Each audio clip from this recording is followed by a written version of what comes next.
Hello students. तो आपका हमारे चैनल एनटीएससी वाला में हम स्वागत करते हैं। और ये वीडियो डिले हो गया, इसीलिए मैं आपसे माफ़ी चाहता हूँ। इसमें मेरे एग्ज़ाम आ गए थे बीच में, थोड़ा मैं वीडियो अपलोड नहीं कर पाया उसके लिए। पर अभी उसमें टाइम है फर्स्ट टर्म में। अब आपके फर्स्ट टर्म एग्ज़ाम होंगे, तब तक मैं दोनों चैप्टर डाल दूंगा फिजिक्स के। ठीक है, तो चल जा। हमने पिछले वीडियो, अगर आपने नहीं देखा है तो पिछला वीडियो देखिए, उसकी लिंक मैं डिस्क्रिप्शन में दे दूंगा। तो वो वीडियो ज़रूर देखना पहले, फिर समझ में नहीं आएगा वरना। तो पिछले वीडियो में हमने डिस्टेंस और डिस्प्लेसमेंट देखा था मोशन में। हम क्लास 9 में पढ़ रहे थे ना, मोशन और डिस्प्लेसमेंट। तो अब हम आगे अपना पढ़ते हैं। तो थर्ड पैरामीटर है मोशन का, स्पीड। तो चलिए अपना वीडियो स्टार्ट करते हैं अब। चलो तो स्टार्ट करते हैं। हम आज पढ़ेंगे speed. It is the rate of change in distance with respect to time. Speed आपने नॉर्मली 8th क्लास में पढ़ा भी है कि स्पीड क्या होती है। टाइम के साथ जो डिस्टेंस चेंज हो रहा है उसको स्पीड कहते हैं। नॉर्मली आपने हर जगह पढ़ा भी है, इसका ज़्यादा एक्सप्लेन करने की ज़रूरत भी नहीं है इतनी। अपने 8, 7 सबसे पढ़ते आ रहे हैं इनको। अब इसमें कुछ इम्पोर्टेंट अपने 9th का लेवल का पढ़ते हैं। अपने को तो एनटीएससी की तैयारी करनी है, थोड़ा हाई लेवल का पढ़ते हैं।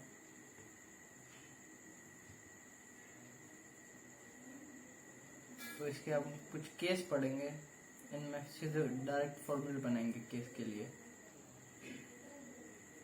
तो केस 1 देखते हैं।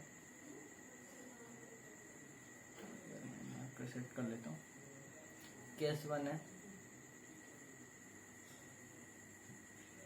when an object cover half the distance with one speed and another half with other speed than the average speed। जब हमको कुछ डिस्टेंस दे रखा हो, जैसे इसमें टोटल डिस्टेंस 2s हो जाएगा,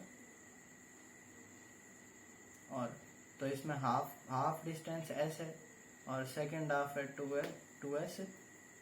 तो जो पहला हाफ है वो वेलोसिटी v1 से ट्रेवल करता है और सेकेंड हाफ वो v2 से करता है।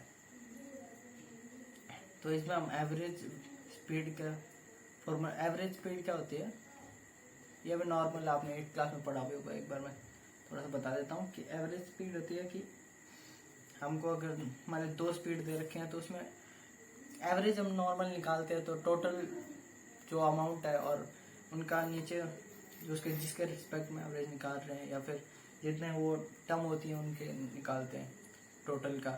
तो इसमें एवरेज हो जाएगा टोटल डिस्टेंस अपॉन में total speed, total distance upon total time होता है एवरेज स्पीड। तो एवरेज स्पीड इसमें हम निकालेंगे तो इसमें टोटल डिस्टेंस s 2s हो गया। और इसके बाद फिर टाइम इधर हमको दे नहीं रखा। तो टाइम क्या होता है, नॉर्मली हमें पता है टाइम होता है distance upon speed. Distance upon speed, तो डिस्टेंस फर्स्ट केस में डिस्टेंस s और v1, फिर s सेकंड में भी s ही है और फिर v2। तो इसमें इनका हम सम करेंगे टोटल टाइम के लिए, इन दोनों का। तो इसका हम आगे इसका हम सॉल्व करेंगे आगे। s इसमें से कॉमन ले लेंगे, 1 v1 प्लस 1 v2 बचेगा, और ऐसे इधर 2s से ऊपर से कट के पूरा, ये तो नॉर्मल मैथमेटिकल कैलकुलेशन है, इससे हो जाएगा। ये फॉर्मूला आ जाएगा। अगर हमको ऐसा कोई केस है तो हम ऐसे पुट नहीं करेंगे, डायरेक्ट ये फॉर्मूला ही पुट कर देंगे। फॉर्मूला आ जाएगा 2v1 v2 upon v1 plus v2। ये हमारा फॉर्मूला आ गया। आप इसको, ये हमने बना के दिखा दिया फॉर्मूला। इससे आपको मतलब अगर फॉर्मूला ना भी याद रहे तो दिक्कत नहीं आती, नॉर्मल आप निकाल सकते हैं कुछ भी, पर अपने टाइमिंग के हिसाब से करना है, इसीलिए हमको ये फॉर्मूला रिवाइज होना चाहिए। आगे सेकंड केस देखते हैं।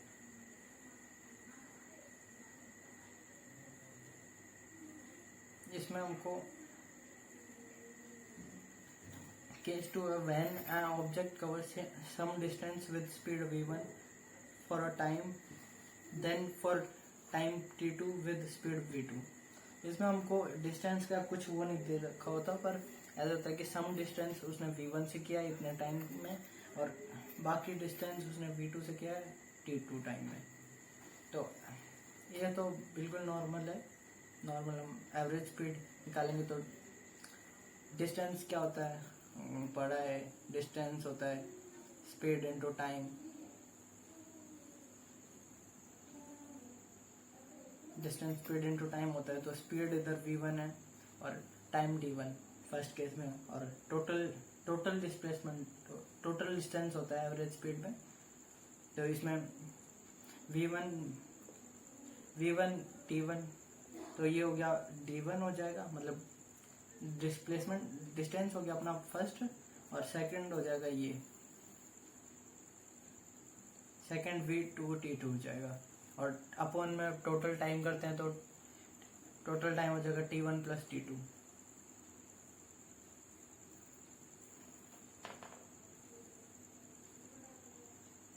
अब हम थर्ड केस को देखते हैं। थर्ड केस भी नॉर्मल है, ये तो बताने की जरूरत ही नहीं है, नॉर्मल है तो बिल्कुल। When object travel half the distance in time t1 and another half with time t2, तो इसमें हाफ हाफ हो जाएगा डिस्टेंस। तो मतलब 2s दिया हुआ है हमें, तो ss हो जाएगा, और t1 t2 में वो कवर करेगा। t1 t2 इधर t2 आएगा, सॉरी इधर t2। और एवरेज स्पीड का formula total displacement number total time, तो 2s अपॉन t1 t2, ये तो नॉर्मल मेन फॉर्मूला ही है।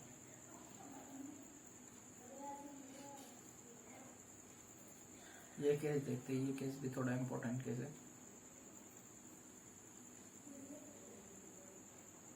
When A object travel half distance with speed v1 and in the remaining time half the time they travel with speed v2 और v3। इसमें time भी दे दिया, speed भी दे दी, और velocity they the half of distance के लिए। तो जो पहला है उसमें उसको टाइम नहीं दिया है, तो उसमें v1 इसका टाइम से हम निकाल ही सकते हैं। डिस्टेंस अपॉन स्पीड करेंगे तो टाइम आ जाएगा अपना, नॉर्मल है तो। और सेकंड केस में टाइम दे रखा है, इसमें इक्वल टाइम लगा है पर डिस्टेंस भी हाफ होगा, और इसमें ये नहीं है कि जो s है उसका ये नहीं है कि s/2 किया है, या उसका हमें नहीं पता है। उसको बस इतना पता है कि इक्वल टाइम में उन्होंने पहले v2 स्पीड से चलाया फिर v3 से। तो आगे एवरेज स्पीड का फॉर्मूला टोटल डिस्टेंस तो 2s हो गया, हाफ डिस्टेंस है इसीलिए। और फिर टाइम जो पहला केस था, इसमें टाइम हमको दे रखा था, इस तरह टाइम हम निकालेंगे ऐसा अपॉन में v1। ये तो फर्स्ट केस में टाइम आ गया। सेकंड केस में 2, इसमें ऐसे आएगा, पहले में इसको हम t की फॉर्म में नहीं लेंगे, उससे हमें थोड़ी बहुत प्रॉब्लम हो जाएगी, इसीलिए सॉल्व करने के बाद में, इसीलिए हम इसमें v और डिस्टेंस की उसमें ही लेंगे फॉर्म में। तो टाइम इधर हो जाएगा कि s और v2 प्लस v3 इन दोनों का सम, और अपॉन में डिस्टेंस, ये टाइम आ गया। टाइम डिस्टेंस अपॉन स्पीड होते हैं, स्पीड का सम और डिस्टेंस और टाइम आ गया। तो इधर ये टाइम 2t हो जाएगा ना, इसलिए इधर 2s हो जाएगा, इधर मल्टीप्लाई में आके।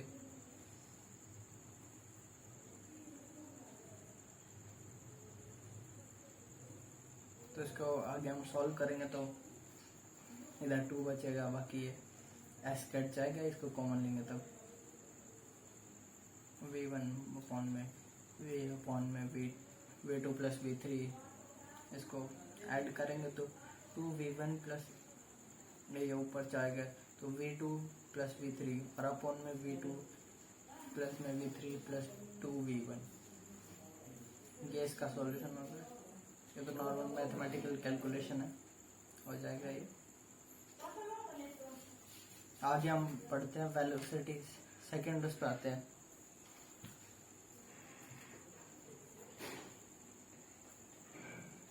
तो वेलोसिटी, तो चलिए अब वेलोसिटी अपना स्टार्ट करते हैं। Velocity it is the rate of change of displacement with respect to time. ये भी सिर्फ उसकी तरह ही होती है, सिर्फ वेक्टर क्वांटिटी है, नेगेटिव भी हो सकती है, डायरेक्शन पर डिपेंड करती है। तो आगे वही है, इसमें डिस्टेंस की बजाय डिस्प्लेसमेंट होता है और वो टाइम के रिस्पेक्ट में होता है। और ये एक इम्पॉर्टेंट पॉइंट है कि ये एक वेक्टर क्वांटिटी है और जो स्पीड होती है वो एक स्केलर क्वांटिटी होती है। तो इसमें हम अब वेलोसिटी के टाइप पढ़ते हैं कुछ। यूनिफॉर्म वेलोसिटी फर्स्ट टाइप पढ़ते हैं। Uniform velocity, the velocity which cover equal distance in equal interval of time. तो इसमें ये कि जो यूनिफॉर्म वेलोसिटी नॉर्मल है कि मतलब यूनिफॉर्म होगा मोशन उसमें, तो equal velocity cover, equal displacement cover करे इक्वल इंटरवल ऑफ टाइम में।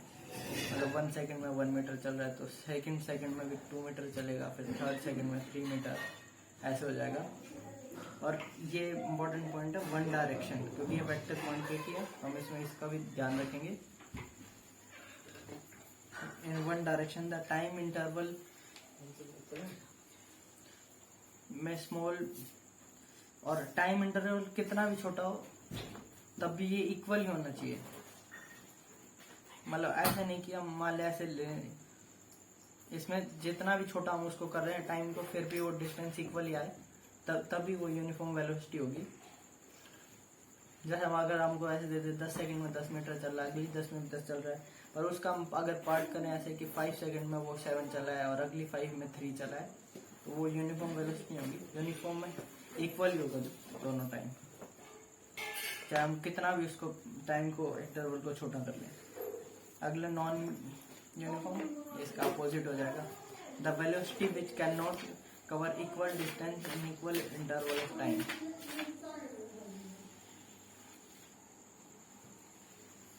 नॉन यूनिफॉर्म वेलोसिटी है the velocity which can not cover equal displacement in equal interval of time, it have different direction. इसकी direction भी different हो सकती है क्योंकि ये वेक्टर क्वांटिटी है, वो तो नॉर्मल है ना। जो इसमें पढ़ा था ये यूनिफॉर्म वेलोसिटी का अपोजिट होता है। इसमें ऐसा होता है कि पहली 1 सेकंड में उसने 1 मीटर चला, सेकंड में वो 5 मीटर चल गई, फिर आगे ऐसे वो इक्वल डिस्टेंस नहीं चल रही, तो ये वो हो जाएगा नॉन यूनिफॉर्म वेलोसिटी। और उसमें अगर डायरेक्शन भी उसकी चेंज हो रही है डिस्प्लेसमेंट की बार बार, क्योंकि टाइम तो स्केलर है टाइम की, तो डायरेक्शन पर डिपेंड करता ही नहीं है। अगर डिस्प्लेसमेंट की अगर डायरेक्शन चेंज हो रही है तो भी वो यूनिफॉर्म वेलोसिटी नहीं होगी, नॉन यूनिफॉर्म वेलोसिटी होगी। अगले आते हैं एवरेज वेलोसिटी पे। It is the total displacement with respect to the total time taken. ये भी नॉर्मल होता है, ये वैसे स्पीड जैसा ही होता है, बस थोड़ा बस वो वेक्टर, तो इसमें डायरेक्शन उनका चक्कर ज्यादा होता है। तो डिस्प्लेसमेंट है वो हमने पढ़ा था पीछे कि ये भी वेक्टर होता है। तो एवरेज वेलोसिटी होती है, it is the total displacement with respect to the total time taken. V velocity final minus v initial equals upon time equals to average velocity.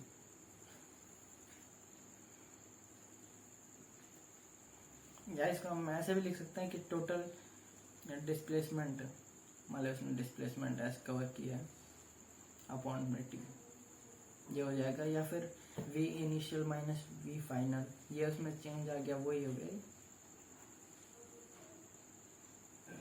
गया हमारा एवरेज वेलोसिटी। अब ये इम्पोर्टेंट टॉपिक है, ये हमने 8 में इतना नहीं पढ़ते, एक इम्पोर्टेंट टॉपिक है, इसलिए हम इसको थोड़ा ध्यान से पढ़ेंगे। अब तक था वो तो हमने 8 में पढ़ा था, 7 में नॉर्मल था, इतना हार्ड भी नहीं था। अब ये देखते हैं इंस्टेंटेनियस वेलोसिटी। जैसे कोई कार मूव कर रही है, कार के अंदर आप हैं, तो आप उसके स्पीडोमीटर को देखते हैं, तो वो एकदम से वो जिस टाइम पे पर्टिकुलरली मान लो वो 50 किलोमीटर पर आवर दिखा रहा है, और वैसे अगर आपकी एवरेज है तो वो उस पर्टिकुलर टाइम पे है, जो कि इंस्टेंटेनियस मतलब उस पर्टिकुलर टाइम पे। मान लिया आपने 12 बजे देखा, तब वो उतना था, तब वो उसकी इंस्टेंटेनियस वेलोसिटी है। वो 12:01 पे भी चेंज हो सकती है, 2 सेकंड के अंदर भी चेंज हो सकती है, 1 सेकंड के अंदर, तो इंस्टेंटेनियस वेलोसिटी है इसको। तो ये it is the rate of change of displacement, जो डिस्प्लेसमेंट चेंज हो रही है एक पर्टिकुलर टाइम में। इसमें टाइम इंटरवल नहीं होता है, इसमें पर्टिकुलर टाइम होता है। और जितने भी हमने पढ़े थे पीछे, सब में टाइम इंटरवल था। इसमें ये देखिए इक्वल इंटरवल ऑफ टाइम, इनमें सब में इक्वल इंटरवल ऑफ टाइम था, और इसमें टाइम का इंटरवल नहीं होता, इसमें पर्टिकुलर टाइम पे निकाल जाती है। और इसको हम वैसे नहीं निकाल सकते, या तो हमने मान लिया देखा है, वैसे वो तो रियल लाइफ हो गया। और हम न्यूमेरिकल के लिए इसके लिए हम वो करते हैं, instantaneous velocity find by differentiation. Differentiation अभी आपको मैं नॉर्मल डिफरेंशिएशन आपने थोड़ा बहुत पढ़ा भी होगा, इसके मैं एक वीडियो और बनाऊंगा, बेसिक फिजिक्स के बेसिक्स, जो नॉर्मल हमें अब हर चैप्टर में काम आएंगे। हमें थोड़ा NTSC लेवल का पढ़ना है इसीलिए। तो वेलोसिटी होगी ds/dt, change in displacement upon change in time. ये होगा, d का मतलब चेंज होता है, डेल्टा। तो इसको हम डिफरेंशिएशन से निकालते हैं वेलोसिटी को। हम अब अपने अगले टॉपिक को आते हैं। ये डिफरेंशिएशन में आपको एक वीडियो और बनाऊंगा, उसमें आपको अच्छे से डिफरेंशिएशन, इंटीग्रेशन, ट्रिग्नोमेट्री, जो मैथ्स में मैथमेटिकल टूल हैं जो फिजिक्स में यूज होते हैं, वो हर चैप्टर में यूज होंगे, फोर्स में भी, और आगे वर्क, एनर्जी, पावर, ग्रेविटेशन, उनमें तो वो हम सारे अभी सीखेंगे इस वीडियो के बाद। तो अब अगले पे आते हैं, acceleration. Acceleration, the rate of change in velocity per unit time is called acceleration.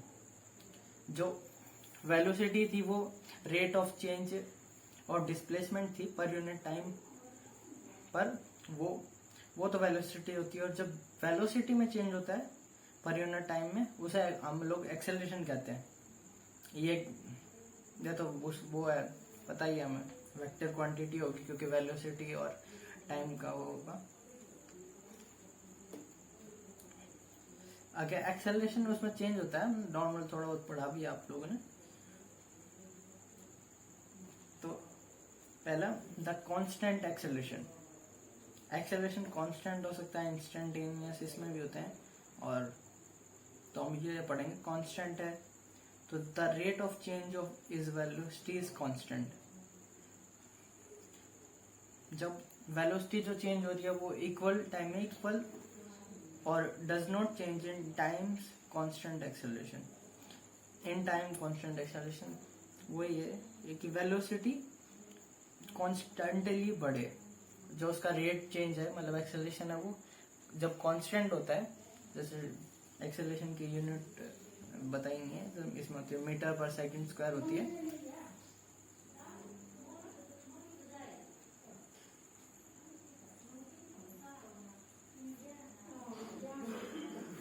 इसकी मीटर पर सेकंड स्क्वायर इसकी यूनिट होती है।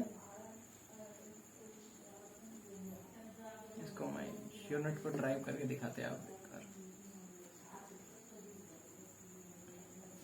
जैसे यूनिट इसकी होती है एक्सेलरेशन, क्या होता है, rate of change in velocity per unit time. तो वेलोसिटी होती है displacement upon time. Displacement upon time velocity होती है, और जो ये एक्सेलरेशन होता है वो हम पर चेंज इन वेलोसिटी, तो dv/dt होता है। जैसे हम डिफरेंशिएशन से भी निकाल सकते हैं, d v by d t होता है पर यूनिट टाइम में जितना चेंज हो रहा है वो एक्सेलरेशन होगा।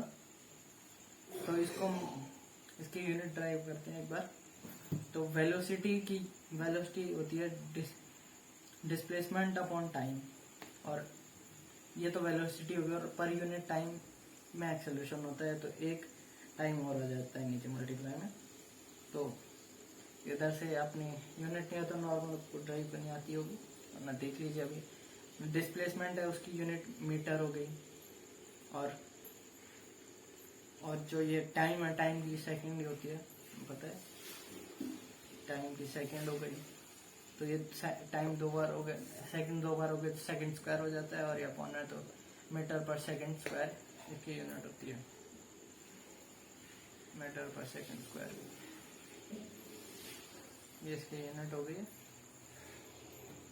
अब कांस्टेंट एक्सेलरेशन, ये कांस्टेंट एक्सेलरेशन है। कांस्टेंट अगर वेलोसिटी कांस्टेंट है, वो हम किसी भी टाइम में देख रहे हैं, वो मान ले 50 किलोमीटर पर आवर ही है, तो उस केस में एक्सेलरेशन 0 होगा, क्योंकि वेलोसिटी चेंज इन है, और एक्सेलरेशन है rate change in velocity, rate of change in velocity. तो एक्सेलरेशन चेंज ही नहीं होगा, तो इसमें जो वेलोसिटी, तो इसमें एक्सेलरेशन 0 हो जाएगा अगर वेलोसिटी चेंज ही नहीं हो रही, कांस्टेंट है। और एक्सेलरेशन कांस्टेंट है, मतलब वो जो वेलोसिटी है वो कांस्टेंट रेट से बढ़ रही है। तो जब ये हम इक्वेशन ऑफ मोशन है, ये सिर्फ हम तभी अप्लाई कर सकते हैं जब एक्सेलरेशन कांस्टेंट हो। एक्सेलरेशन अगर कांस्टेंट नहीं है, चेंज हो रहा है, तो हम ये इक्वेशन ऑफ मोशन है, ये अप्लाई नहीं कर सकते। तो पहली इक्वेशन, ये equation of motion first way होता है final velocity u initial velocity. तो final velocity equals to initial velocity plus AT acceleration into time.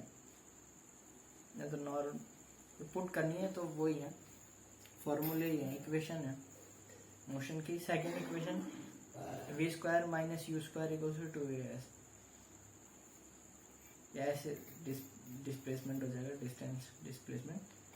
और इस केस में होगा s equals to ut plus half AT square. और ये SNF फ्री फॉल के लिए यूज होती है, कि हमने कोई बिल्डिंग से कोई चीज़ गिरवाई, तो उसमें कौन सी सेकंड, उसकी फर्स्ट सेकंड में या सेकंड में, थर्ड सेकंड में, इसमें अगर उसकी डिस्प्लेसमेंट पूछेगा तो SNF वाला फॉर्मूला लगेगा। NH मतलब इधर S इंटू जो उसमें दे रखा है वो हो जाएगा, और n की वैल्यू जितना टाइम दे रखा है उसकी वैल्यू रख देंगे हम, जिस सेकंड में पूछा है। तो इक्वेशन इनको हम न्यूमेरिकल में यूज करते हैं सॉल्व करने के लिए। बस ये इम्पोर्टेंट पॉइंट है कि जब एक्सेलरेशन कांस्टेंट होता है तभी ये इक्वेशन पुट कर सकते हैं, वरना हम इनको यूज नहीं कर सकते। अब ये आता है एक और पॉइंट, इंस्टेंटेनियस एक्सेलरेशन। ये हमने नहीं पढ़ा इतना, तो हम इसको पढ़ते हैं भाई। 8th में भी नहीं होता इतना एक्सेलरेशन, आता है नॉर्मल थोड़ा सा।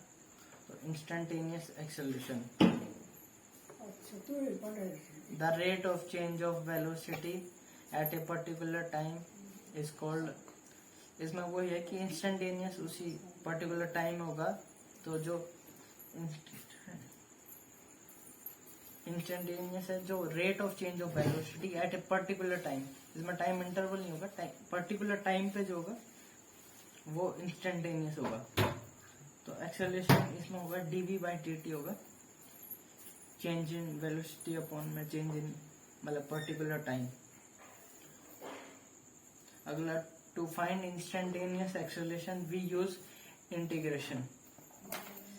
जब एक्सेलरेशन निकालना होता है वो हम इंटीग्रेशन यूज करते हैं, और वेलोसिटी के लिए हम अगर डिस्टेंस दे रखा है तो हम इंस्टेंटेनियस वेलोसिटी के लिए हम डिफरेंशिएशन। ये देखिए, जब हम एक्सेलरेशन दे रखा हो और वेलोसिटी निकालनी है तो हम इंटीग्रेशन को यूज करेंगे, और वेलोसिटी से डिस्प्लेसमेंट निकालना है तो भी इंटीग्रेशन करेंगे। ये हमको उसमें उस फॉर्म में दिया होगा, चेंज के फॉर्म में x और y ऐसे, उसके मैं वीडियो अलग से बना दूंगा आपके उसके लिए, बेसिक्स के सारा की। तो डिस्प्लेसमेंट से अगर हमें वेलोसिटी निकालनी तब डिफरेंशिएशन होगा, और वेलोसिटी से एक्सेलरेशन तो भी डिफरेंशिएशन होगा। तो इतना हमारा हो गया। इसके मोशन के सारे पैरामीटर कंप्लीट हो गए। डिस्टेंस डिस्प्लेसमेंट हमने पिछली वीडियो में कवर कर लिए थे, और ये बाकी इस वीडियो में हो ही गए हैं। तो अभी हम एक्सेलरेशन में हो गया, वेलोसिटी स्पीड इस वीडियो में हो गया। अब हम पैरामीटर ऑफ मोशन को ग्राफ में रिप्रेजेंट करना देखेंगे। पहले हम डिस्टेंस टाइम ग्राफ देखेंगे। तो जो डिस्टेंस टाइम ग्राफ है वो पहला केस है जब बॉडी रेस्ट पे है। इसमें आप देख सकते हैं कि डिस्टेंस टाइम के साथ इधर मतलब जितना भी दे रखा है हमें वो बढ़ नहीं रहा है, उतना ही रुका हुआ है और टाइम बढ़ रहा है। और अगर ये ऐसे होता है तो इसमें तो पॉसिबल ही नहीं है ऐसा, क्योंकि टाइम तो इंक्रीज होता ही रहेगा। ये पॉसिबल नहीं होता, हम इनको पढ़ेंगे जो पॉसिबल नहीं है। जब रेस्ट पे होता है हम ये पढ़ते हैं, जब रेस्ट पे है तो उसका डिस्टेंस चेंज नहीं हो रहा टाइम के साथ। तो हो गया अगला इस केस में जब यूनिफॉर्म स्पीड हो, डिस्टेंस और टाइम, डिस्टेंस कहीं भी निकालते हैं हम उस पर इक्वल आ रहा है हर जगह, टाइम के साथ वो इक्वली इंक्रीज हो रहा है, स्ट्रेट लाइन ग्राफ आएगा ये। तो ये यूनिफॉर्म, इसमें जो स्लोप है वो हर पॉइंट पे इक्वल है, इसीलिए यहाँ पे यूनिफॉर्म स्पीड से मूव कर रहा है जो भी ऑब्जेक्ट है। और ये पैराबोला आता है, इसमें डिस्टेंस हर टाइम इंटरवल में चेंज हो रहा है। एक चीज बता दूं आपको कि जो होता है स्पीड होती है जब डिस्टेंस टाइम ग्राफ हो तो tan थीटा होता है। जो थीटा आता है इसका टाइम के साथ जो ये स्लोप बनता है उसके साथ वो स्पीड आती है हर बार, क्योंकि डिस्टेंस अपॉन टाइम स्पीड होता है। तो इसका जो वो आएगा वो स्पीड आता है tan थीटा। ये कोस tan ये ट्रिग्नोमेट्री के टॉपिक है, ये हम अगले वीडियो में कवर करेंगे। इसमें speed is increasing by regular manner. इधर थीटा इधर थीटा 2 जो बड़ा है, तो इसमें ये प्रूव हो रहा है कि हर टाइम इंटरवल पे, जैसे इधर पी पे ये कम था, क्यू पे इक्वली इंक्रीज हो रहा है हर पॉइंट पे, इंक्रीजिंग बाय रेगुलर मैनर का है। इसमें थीटा 2 बड़ा है तो इधर स्लोप इंक्रीज हो रहा है रेगुलरली। अब ये डिक्रीजिंग का, ये दोनों पैराबोला ग्राफ थे, पहले स्ट्रेट लाइन थे। ये पैराबोला जब ऐसे नीचे से आए तो इसमें इंक्रीजिंग के लिए आता है, और जो ये ऊपर से आता है ऐसे उसमें डिक्रीजिंग के लिए आता है। तो ये जो थीटा 1 आ गया इधर डिस्प्लेसमेंट, और थीटा 1 इधर फिर theta 2, tan theta 1 tan theta 2। इसमें थीटा 1 बड़ा है, थीटा 2 कम होगा और आगे फिर ये और कम होगा। तो इसमें स्पीड डिक्रीज हो रही है पर रेगुलर मैनर से डिक्रीज हो रही है।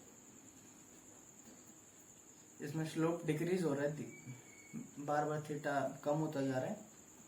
अब हम कुछ ग्राफ ऐसे देखते हैं जो मैं मतलब पेपर में दे दिए जाते हैं कई क्वेश्चन में, और कंफ्यूज करने के लिए, पर वो ग्राफ पॉसिबल ही नहीं होते। पहला तो ये हमने डिस्टेंस पढ़ा था कि डिस्टेंस कभी भी टाइम के साथ डिक्रीज नहीं हो सकता। तो पहले पॉइंट में तो यही है, पहले ग्राफ में, कि वो डिक्रीज हो रहा है। ये सेकंड ग्राफ है, इसमें भी ये एक बार डिस्टेंस डिक्रीज हो रहा है, इंक्रीज हो रहा है, क्योंकि डिस्टेंस कभी स्लोप के साथ डिक्रीज नहीं हो सकता, टाइम के साथ इंक्रीज होगा, स्लो इंक्रीज हो सकता है, रुक सकता है, पर कम नहीं हो सकता कभी वो टाइम के साथ। ये हमने पिछले वीडियो में देखा था। अब ये अगला देखते हैं डिस्प्ले ग्राफ में। कोई भी फिगर, कोई भी स्लोप, कुछ भी बना दिया इस पे, तो जैसे सर्कल बना दिया तो इसमें एक टाइम पे डिस्टेंस की 2 वैल्यूज आ रही है। ऐसा भी पॉसिबल नहीं होता एक पर्टिकुलर टाइम में। मान ली इधर अगर टाइम t1 है तो इधर टाइम t1 में सिर्फ डिस्टेंस की एक ही वैल्यू हो सकती है।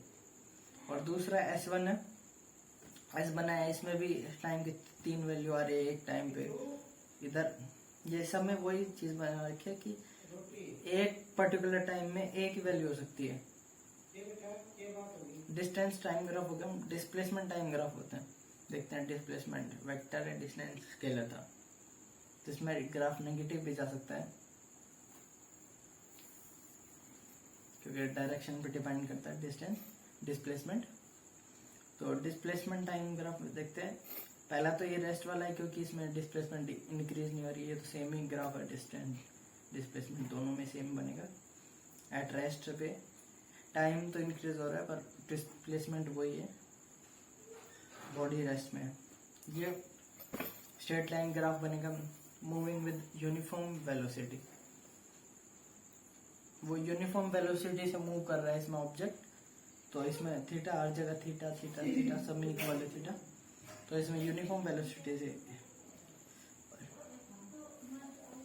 और अगला है इसमें जैसे अगला ग्राफ है इसमें ये 0 से स्टार्ट नहीं हुआ, डिस्प्लेसमेंट ऊपर से 0 मोर देन 0 से हुआ है। तो इस केस में ऐसा होता है कि जब जैसे ओरिजिन है, वैसे नॉर्मली हम ड्रॉ करेंगे तो ओरिजिन से वो थोड़ा दूर होगा तब ऐसा ग्राफ आएगा कि वो ओरिजिन से स्टार्ट नहीं किया उसने, कहीं आगे से स्टार्ट किया है। ए पॉइंट मान ली, कुछ भी मान सकते हैं हम लोग। तो वहाँ पे वेलोसिटी यूनिफॉर्म होगी और पॉजिटिव वेलोसिटी होगी इसमें। जब ग्राफ अगर ऊपर आ रहा है नीचे, अगर 0 से स्टार्ट हो रहा है तो भी पॉजिटिव वेलोसिटी आएगी। और अगला कैसे इसमें यूनिफॉर्म वेलोसिटी ये इसमें हो रही है ओरिजिन से पहले से स्टार्ट हो रहा है, इधर नेगेटिव साइड से स्टार्ट हो गया।